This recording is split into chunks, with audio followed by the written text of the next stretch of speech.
Namaku Mary, aku berusia 20 tahun dan aku tumbuh dengan ibuku yang sangat ketat dan religius. Setiap hari Minggu selama gereja, aku akan mengucapkan doa yang sama ke Tuhan. Tolong Tuhan, bantu ibuku agar berubah menjadi orang yang berbeda untuk membuat hidupku jadi lebih mudah dan lebih nyaman.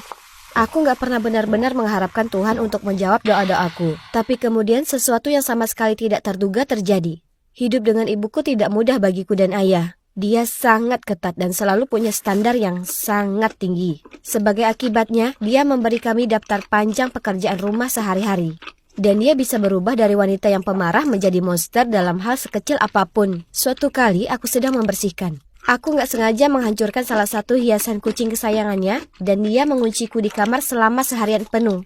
Di lain waktu, ayah lupa membuang sampah sehingga dia mengosongkannya ke dalam tas kerjanya. Ibu juga suka kami untuk hidup dengan aturannya. Makan malam tepat pukul 7 malam. Waktu tidur adalah pukul 9.30 malam tanpa ruang untuk penyesuaian. Dan dalam keadaan apapun aku tidak diizinkan untuk pergi keluar dengan cowok. Maksudku, ayolah, aku gadis berusia 20 tahun. Aku mulai pacaran dengan pria bernama Ben ini secara rahasia. Dia cowok yang baik dan perhatian, tapi aku tahu ibu gak akan melihatnya seperti itu. Jadi saat aku pergi menemuinya, aku harus berpura-pura kepadanya bahwa aku sedang bertemu teman-teman. Sulit untuk berbohong kepada ibu, dan menyebalkan bahwa aku gak bisa menginap di tempatnya.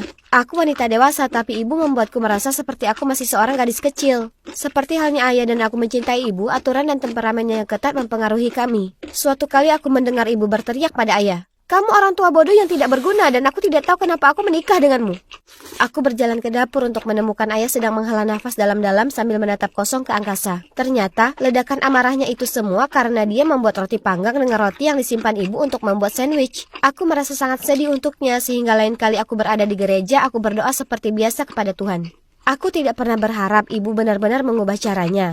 Tetapi kemudian, semuanya berubah 180 derajat setelah kecelakaan mengerikan itu. Ibuku mengalami kecelakaan mobil yang serius di mana airbag tidak keluar tepat waktu. Kepalanya terbentur dengan sangat keras dan dia berakhir dengan koma. Melihat ibu terbaring tak sadarkan diri dan tak berdaya sungguh mengerikan. Aku berdoa ke Tuhan agar dia bangun. Bahkan jika itu berarti harus mematuhi peraturannya yang ketat. Aku benar-benar percaya bahwa dia dalam keadaan ini karena aku dan doa-doa jahatku. Tapi kemudian keajaiban terjadi. Setelah 3 bulan penuh penderitaan, ibuku bangun. Terima kasih Tuhan karena telah menjawab doaku lagi. Hanya saja ibuku melihatku seperti aku adalah orang asing. Lalu dia berkata padaku, "Sayang, apakah kamu pergi ke sekolahku seperti yang kamu lihat?" "Hah?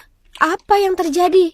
Kemudian ketika dia melihat bayangannya di cermin, dia berteriak dan berkata, "Kenapa aku sangat tua? Cermin ini rusak." Dokter menjalankan beberapa tes. Ternyata ibu kehilangan semua ingatannya yang terjadi setelah dia berusia 18 tahun.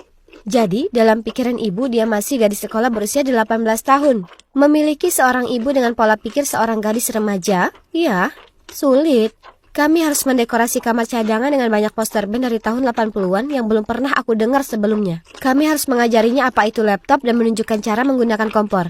Dia juga nggak pernah bersih-bersih lagi dan dia bahkan mencuri bajuku. Ayahku sekarang banyak bekerja dan aku terjebak mengambil peran menjadi ibu untuk ibuku. Aku pernah memergokinya mencoba menyelinap keluar dengan rok mini dan kaos tie-dye dan aku melipat tangan dan merengut padanya. "Kamu tidak akan keluar dengan pakai baju seperti itu." Dia sangat marah padaku dan merajuk ke kamarnya.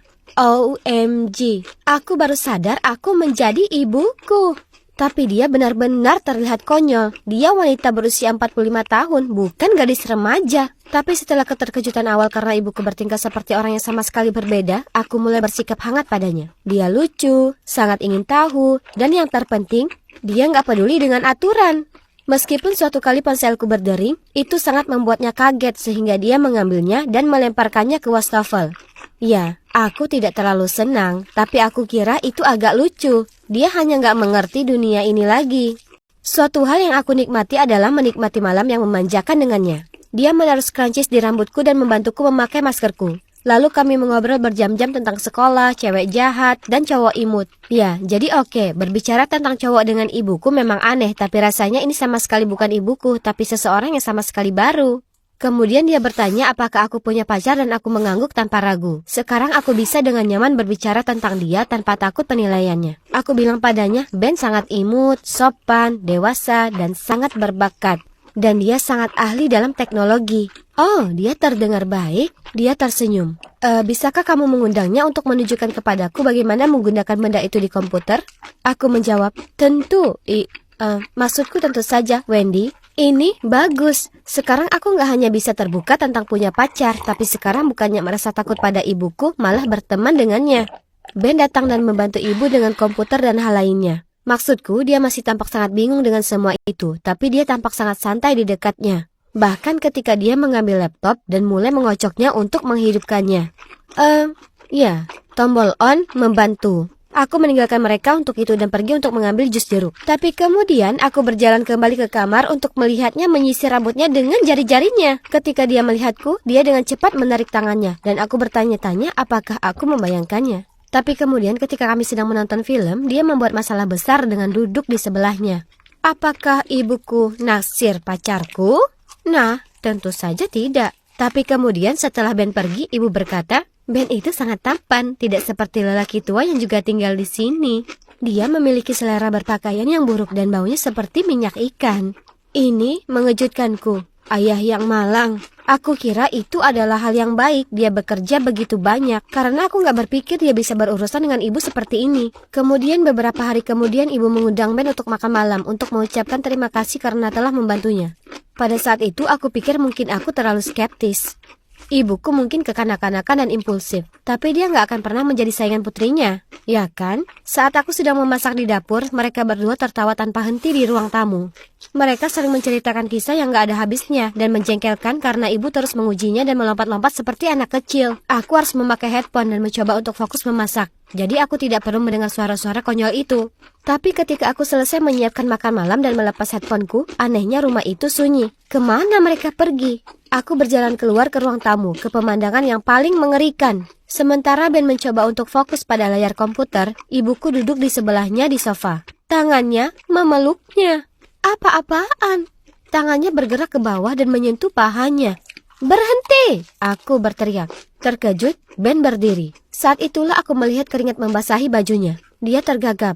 Oh, aku tidak melakukan apa-apa, ibumu. Dan kemudian dia melarikan diri. Nggak perlu dikatakan lagi tentang ibuku. Dia tidak terlihat malu sama sekali. Sebaliknya, dia menoleh padaku dan mengerang. Terima kasih banyak, Mary. Kamu menakuti teman kencanku.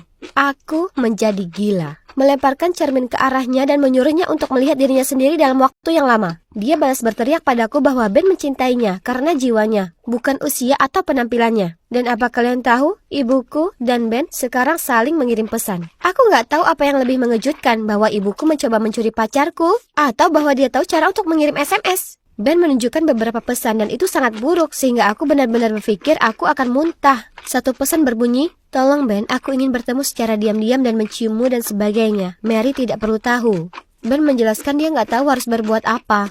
Dia bilang dia mencintaiku dan gak pernah mau mengambil risiko kehilanganku. Tapi dia gak ingin bersikap kasar kepada ibuku karena dia tahu dia bukan dirinya sendiri. Ben yang malang harus berurusan dengan semua ini.